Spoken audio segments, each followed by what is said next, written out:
Moulded clay দিয়ে কাজ করার সময় একটা জিনিস অবশ্যই আমি বুঝলাম যে সব জিনিসেরই যেমন সুবিধা রয়েছে তেমন অসুবিধাও রয়েছে। মোল্ডেড ক্লের সুবিধা আর অসুবিধা দুইটাই আপনাদের সাথে শেয়ার করবো আজকে। করলে আপনারা ইউটিউবে অনেক ধরনের ভিডিও পেয়ে যাবেন। আমি নিজেও প্রথম দিকে যখন পারতাম না তখন অনেক ভিডিও দেখতাম, কিন্তু নিজের ব্যবহার করার পর বুঝলাম যে এটার কী ধরনের সুবিধা বা অসুবিধা দুইটাই কিন্তু রয়েছে যে কোনো কাজের ক্ষেত্রেই। আমার মনে হয় আমি প্রথম দিকে ফেভিক্রিলটা ইউজ করিনি, প্রথম দিকে আমি এটা রেডিটা ইউজ করেছিলাম। এটা আমার মনে হয় অনেক হেল্পফুল আমার জন্য, কারণ এটা একদম রেডি টু ইউজ থাকে। এটাতে কোনো কিছু মিক্স করতে হয় না, শুধু পাউডার ইউজ করে মিক্স করে নিলেই হয়। আর মূল ফেভিক্রিলের যেটা আছে ওইটাতে হার্ডেনার আর ক্লেটা আলাদাভাবে মিক্স করতে হয়, আর ওইটার সমস্যা বেশি আমার মনে হয় এটার থেকে।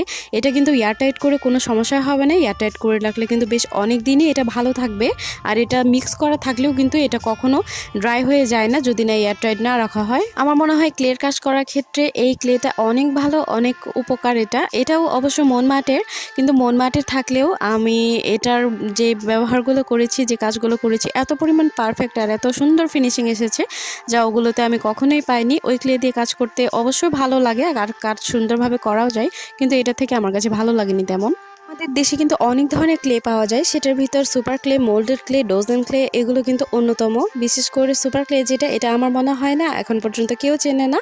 সুপার ক্লে কিন্তু অনেক জনপ্রিয়, কিন্তু এই মোল্ডেড ক্লেটাও কিন্তু অনেক ভালো। আমি এটা দিয়েই কাজ করতে অনেক স্বাচ্ছন্দ্য বোধ করি। আপনারা যদি ক্লে সম্পর্কে আরও ডিটেলসে কেউ কিছু জানতে চান অবশ্যই কিন্তু আমাকে কমেন্ট করে জানাবেন। আমি একদম ডিটেলসে সব কিছুর ভিডিও আপনাদের দিয়ে দিব ক্লে সম্পর্কে। ক্লে যদিও অনেক ধরনের রয়েছে, কিন্তু এর ব্যবহার প্রক্রিয়াও কিন্তু এক একটার এক এক ধরনের আছে। কিছু ক্লে আছে একদম বাতাসে শুকিয়ে যায়, আবার কিছু ক্লে আছে এগুলোকে এয়ার ড্রাই করা যায় না, সেটা হলো আগুনে পোড়ানো। যেমন মাটি বা মৃৎশিল্প, এটা কিন্তু ক্লে শব্দটা কিন্তু প্রথম এই মাটি পোড়ানো থেকে এসেছে। মাটিটাকেই মূলত টেরাকোটা ক্লে বা ক্লে হিসেবে ধরা হয়, ওইখান থেকেই এখন বিভিন্ন ধরনের ক্লের আবিষ্কার হয়েছে আর কি। আর এই ক্লেটা নরম হওয়াতে এক ধরনের সুবিধা রয়েছে, এটাকে বিভিন্ন শেপে কাজ করা যায় বা এটা দিয়ে বিভিন্ন শেপ দেওয়া যায় একদম সহজভাবেই। এর উৎপত্তি যেহেতু মাটি থেকে হয়েছে, আর মাটি তো সচরাচর সব জায়গায় পাওয়া যায় না, সেজন্য এখন এই ক্লের আবিষ্কার হয়েছে। আর এই ক্লে কিন্তু বিভিন্ন ধরনের কেমিক্যাল বা বিভিন্ন আর্ট ম্যাটেরিয়াল দিয়ে কিন্তু এই ক্লেগুলো করা হয়, আর এগুলো অনেক সহজলভ্য। আর এগুলোর কাজ কিন্তু মাটি থেকে অনেক পরিমাণে ভালো হয়, আর ওইগুলোর সাথে অবশ্যই তুলনা দেওয়া যাবে না, কিন্তু এগুলো কিন্তু অনেক জনপ্রিয় বর্তমানে। আমি এখন অবধি দুইটা ক্লে দিয়ে কাজ করেছি, আর দুইটাই আমার কাছে অনেক ভালো লেগেছে। আমার মনে হয় বিভিন্ন ধরনের ফুল বা কালারিং জিনিসের জন্য সুপার ক্লেটা বেস্ট,